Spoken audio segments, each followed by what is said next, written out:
السلام عليكم ورحمة الله وبركاته. Move up, إخواني, move up. قدموا.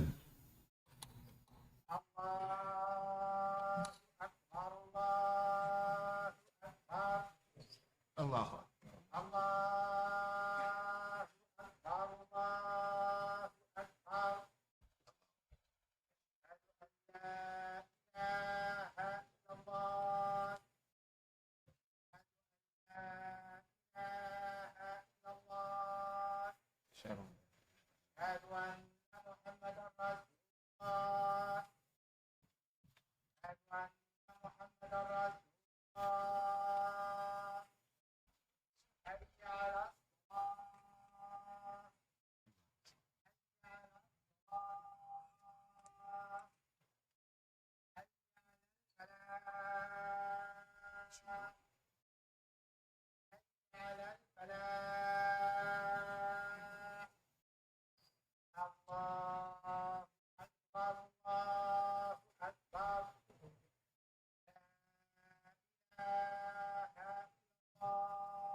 أن الحمد لله نحمده ونستعينه ونستغفره ونعوذ بالله من شرور أنفسنا ومن سيئات أعمالنا.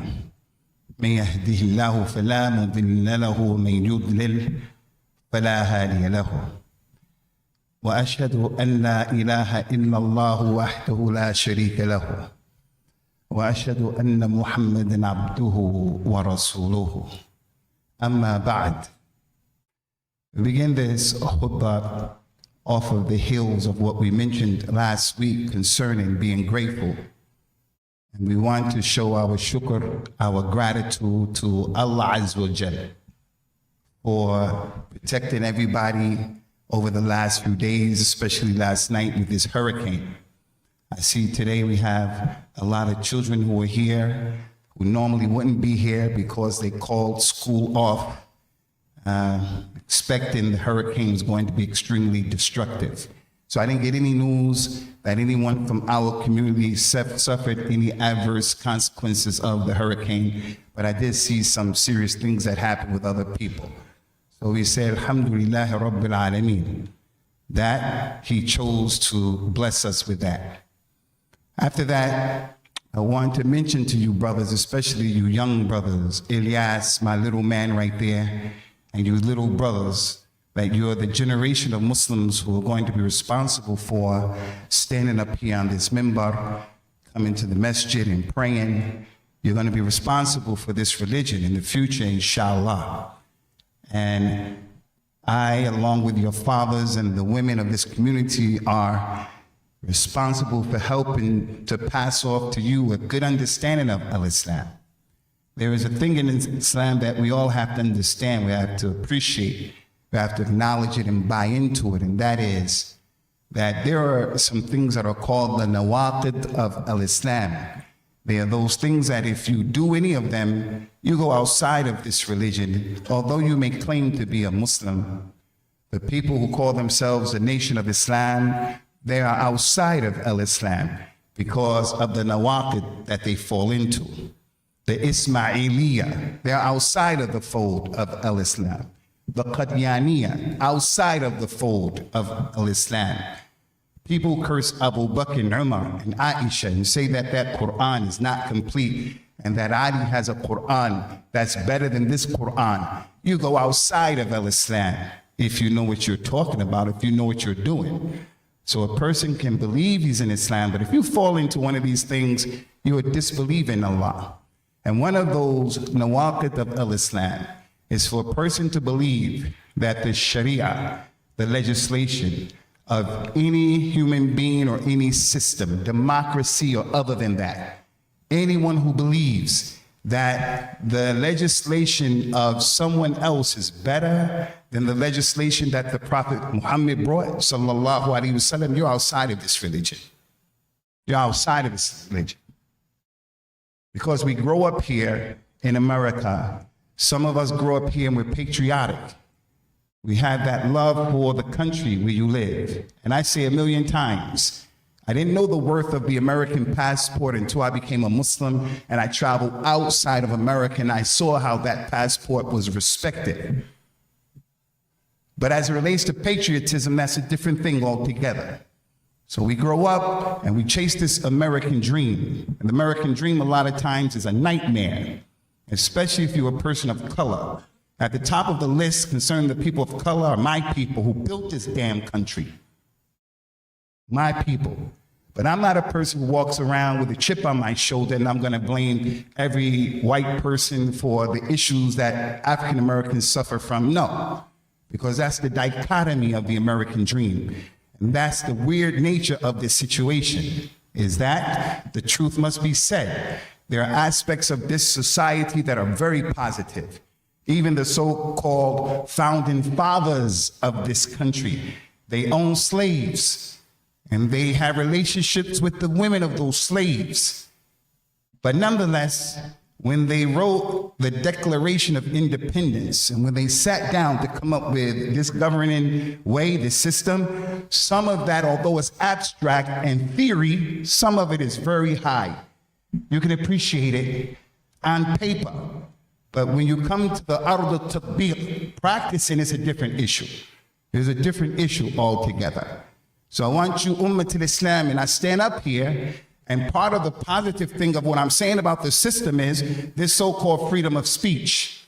I can say what I want to say right here today, but if they don't like it, I won't be here tomorrow, and no one can do anything about it from amongst this community. And other than that, if you stand up for the rights of Palestine and the genocide that's going on, that's being meted against them, they say you are anti-Semitic.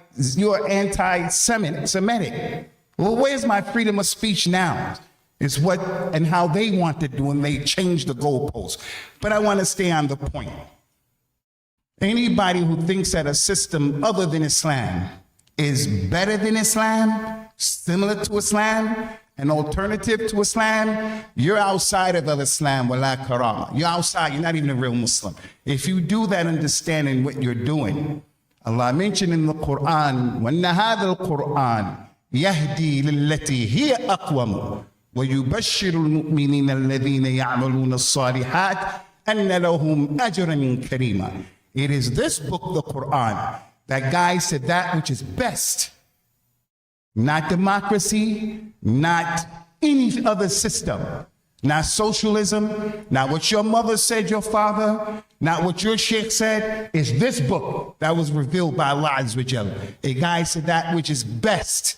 And it gives the believers glad tidings, those people who do good deeds, that you'll get a tremendous reward if you just hold on to this book, if you do the right thing. Allah asked the non-Muslims of today and the non-Muslims of yesterday who were with the Prophet sallallahu alaihi wasallam, Abu Lahab and Abu Jahl, who had their own system. In that system were some good things. The broken clock is right 2 times every day. 2 times every day. So there's nothing that is 100% dirty, no good. Everything has some benefit in it to some level and some degree.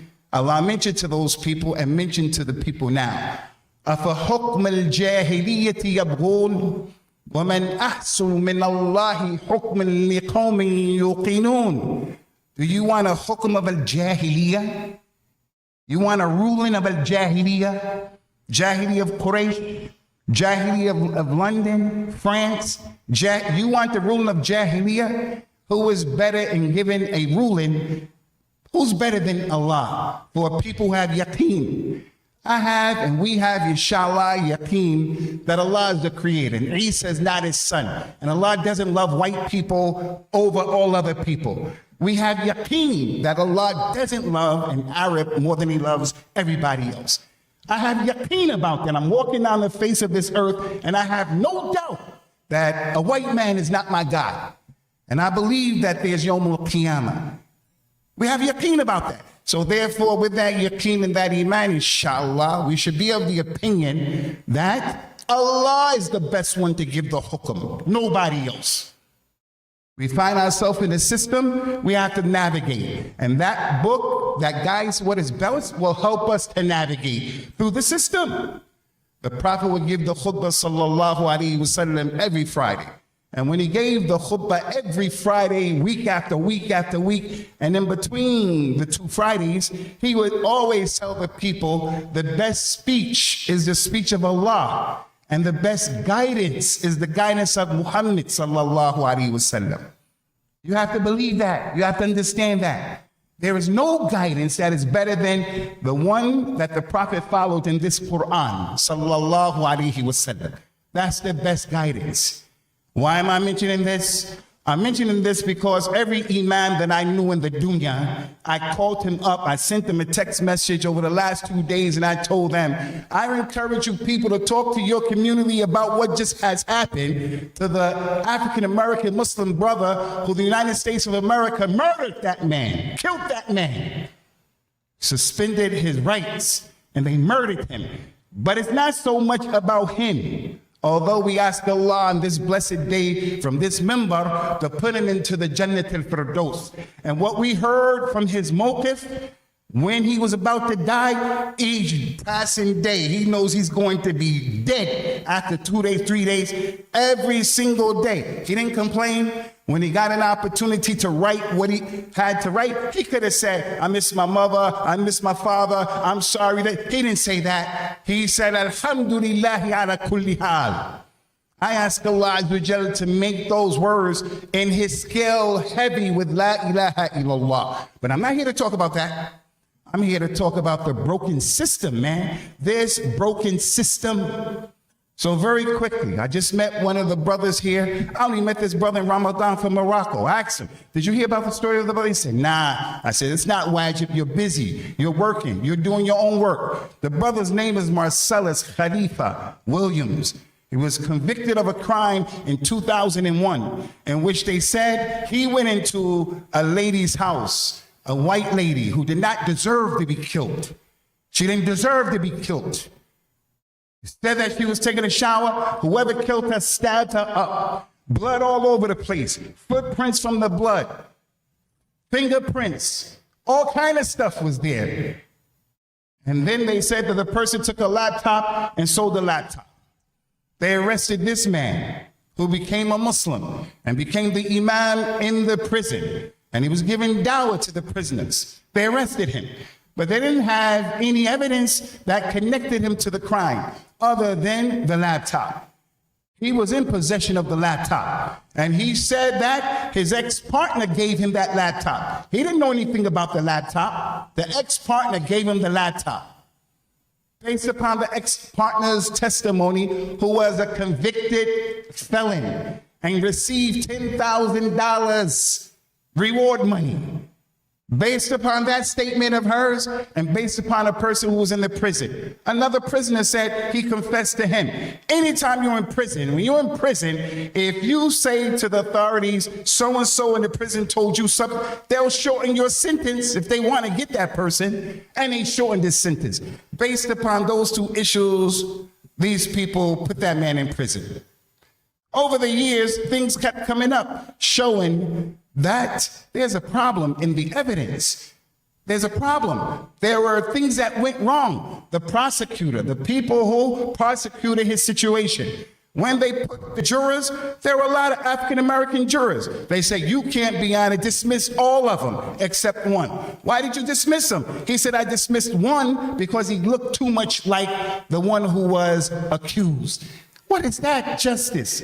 Because he looks like, and what does it mean he looks like? Some people believe all black people look the same. Michael Jordan, Mike Tyson, Michael Spinks, P. Diddy, Abu Sama, we all look the same to some people. What is that? He looked like him. Where is the justice in that? You want to pick the people who are educated, who can listen to the evidence and render a verdict that's fair and just. And that's why When you go to that court, I'm telling you, you have strikes against you as soon as you step in the door, depending upon your color, depending upon your religion. There are strikes against you already, and you're not being judged by a group of people or your peers. This is not the case for the most part. Make a long story short, over the years, even the prosecution came back and told the governor of that state of Missouri, there have been mistakes. This man should not be executed. This man should be exonerated. This man should be let off the hook.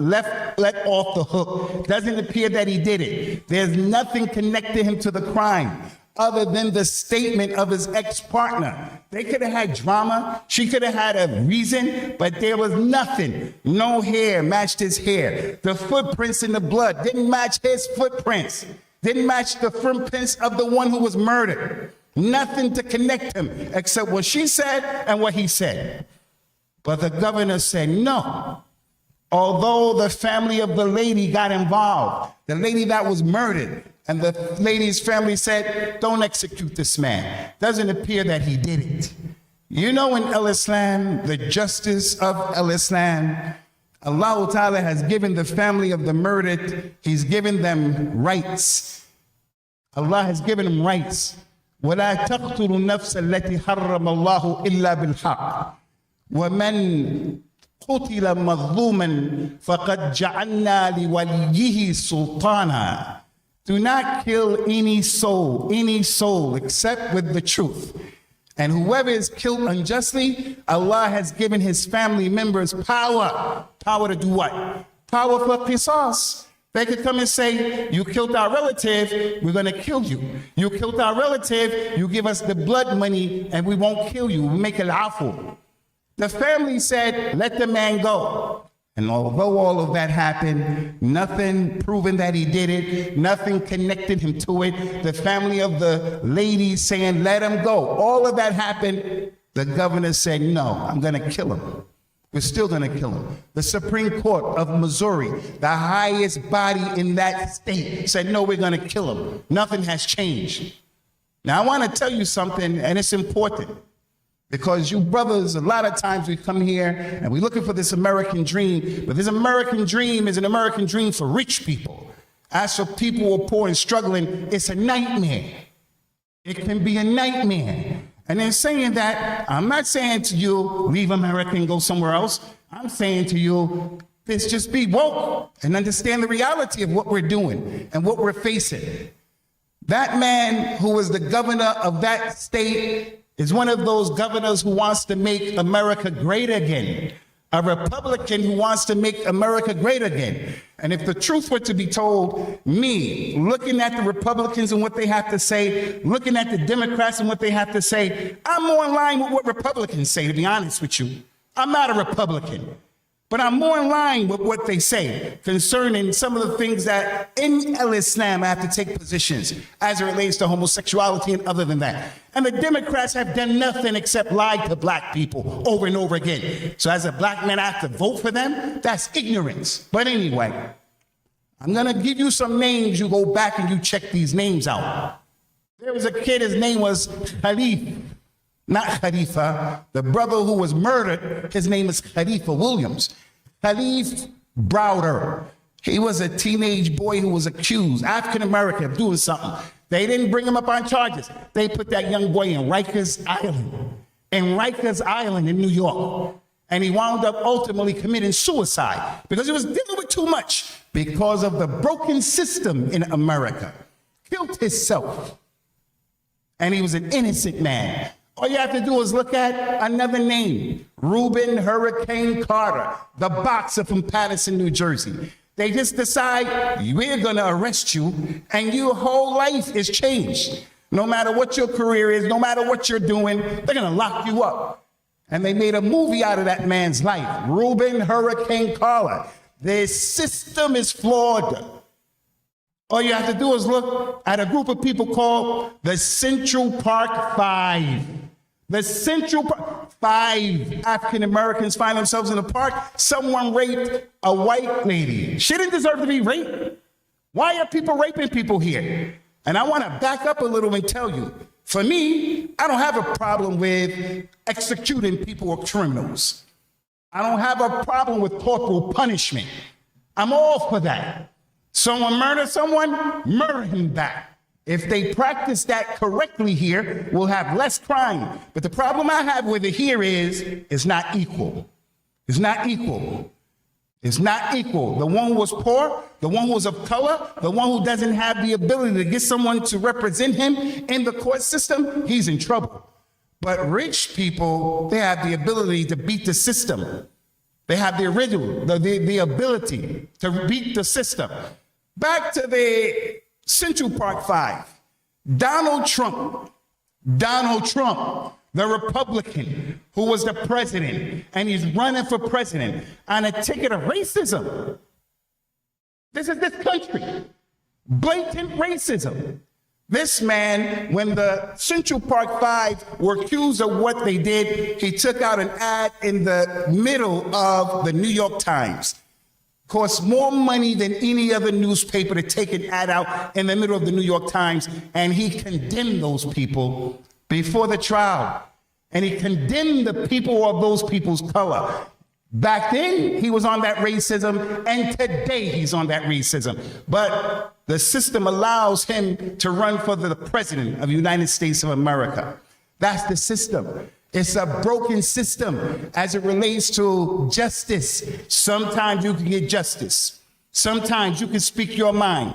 Sometimes you can get a piece of the pie in which your life becomes better. Many of us come from countries, we have a lot of problems in our country. We came here, we have a better life. No doubt about that. We mentioned last week about having shukr, appreciation, for someone, anyone who does good for you. We have to appreciate the opportunities that were afforded to us when we came here.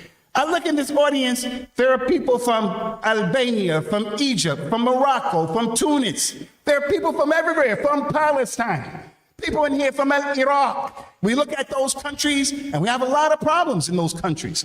But the people of those countries, the Muslims, the problem is with the Muslims. The problem is not with the religion. The problem is not with the religion in Morocco or in Iraq or Egypt. The problem is with how the Muslims are not practicing our religion the right way. So in terms of the theory of what this country has to offer, there are a lot of positive things about this country. And I'm not telling anybody you have to leave. Nor am I telling you young brothers, you're second-class citizens. We're not second-class citizens, but we have to wake up and smell the coffee. Now the question and the challenge to the community is, with these young people who we're all responsible for, these young people, our Islam, where many times the most important thing to many of us is the American dream, and whatever that means. The American dream at the expense of the kids not knowing their religion. Our children are not like, I'm a Muslim today, but growing up I wasn't a Muslim, and without Islam, I had respect for my parents. I have respect for older people in the ghetto where I came from. I have respect for those people. Our children now have the nerve to talk to their mothers and their fathers in the way that suggests the child is in control. The child is it's not all the child's fault. It's the system. It's the system. Ummat al-Islam. Al-Islam is the correct way. Let me show you what would have happened in Al-Islam in this brother's case.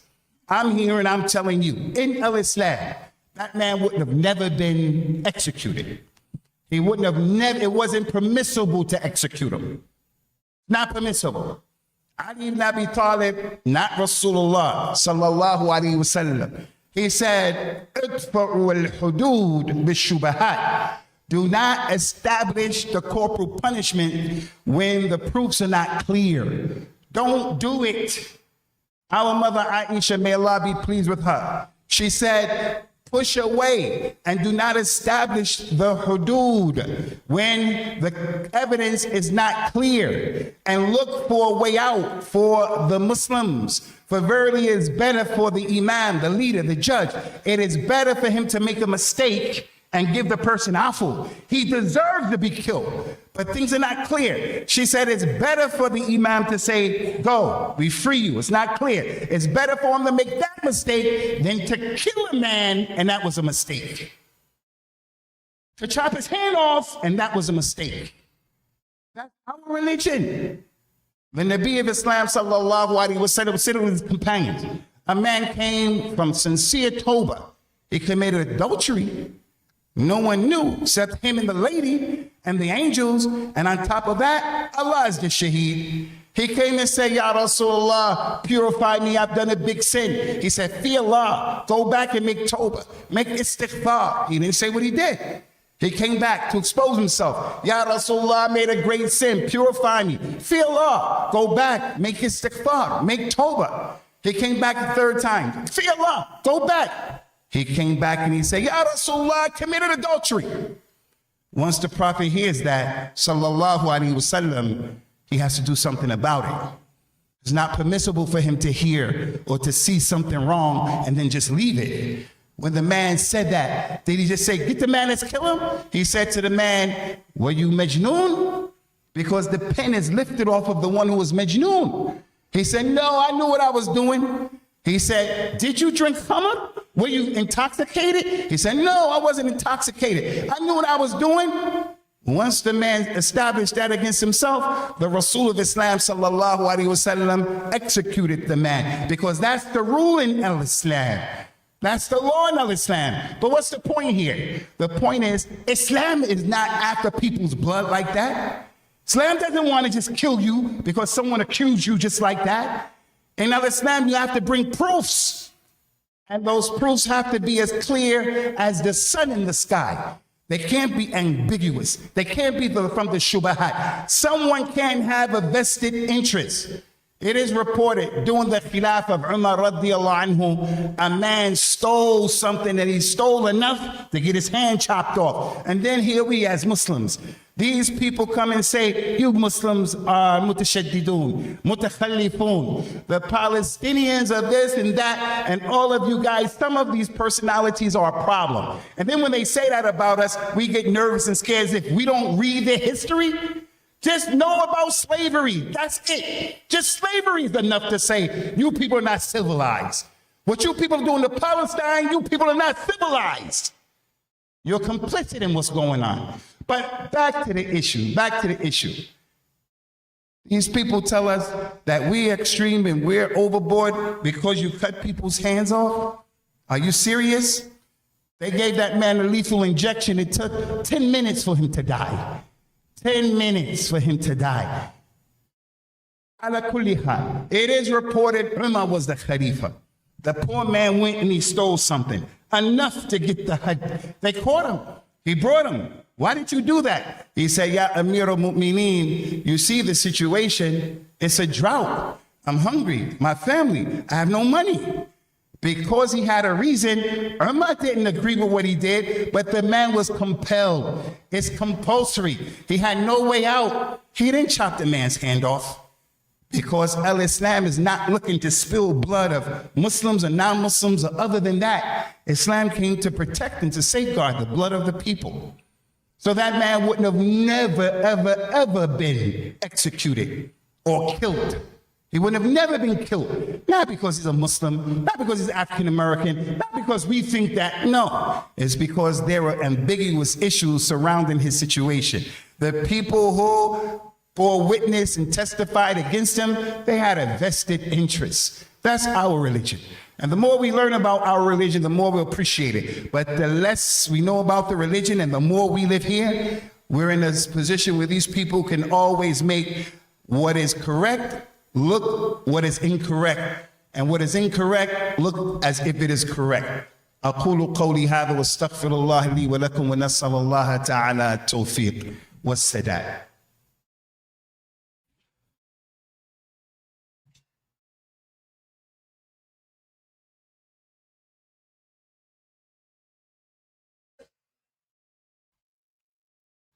الحمد لله حمدا كثيرا وطيبا مباركا فيه واشهد ان لا اله الا الله وحده لا شريك له واشهد ان محمدا عبده ورسوله.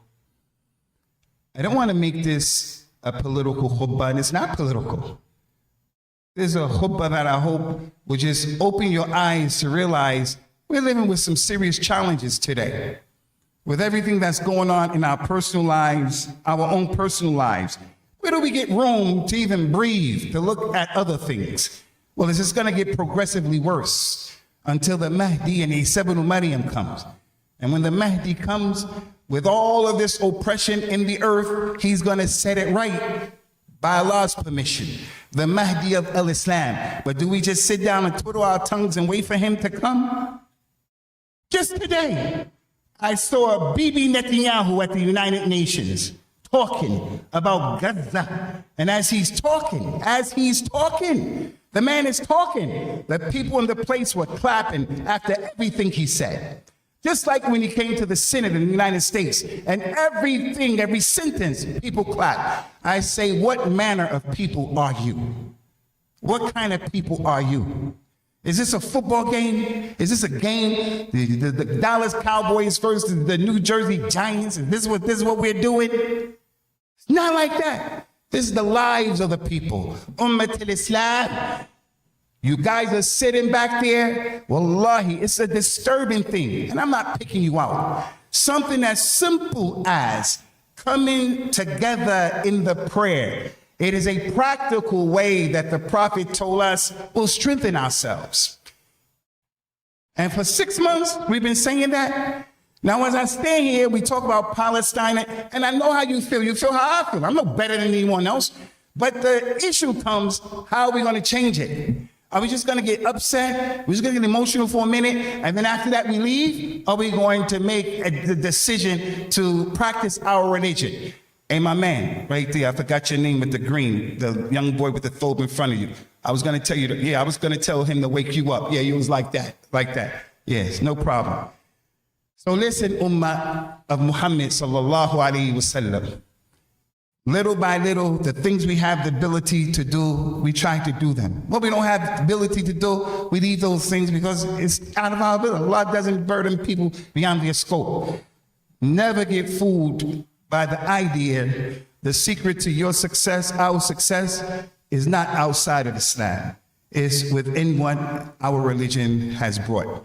Last thing that I want to mention is, every Jew is not a bad person. Every non-Muslim is not an evil person. There are some Jews, there are some white people who are decent human beings as far as al-insaniya goes. You have that. There are people who stand up for justice. There are people out there protesting for that man not to be killed. The day before, the day it happened, and the 2 days subsequent and after that. So there are people who are fair and just, and that's in the Quran. So I don't want anything or anyone walking around here thinking that I'm anti-white like that. I'm anti-white. No.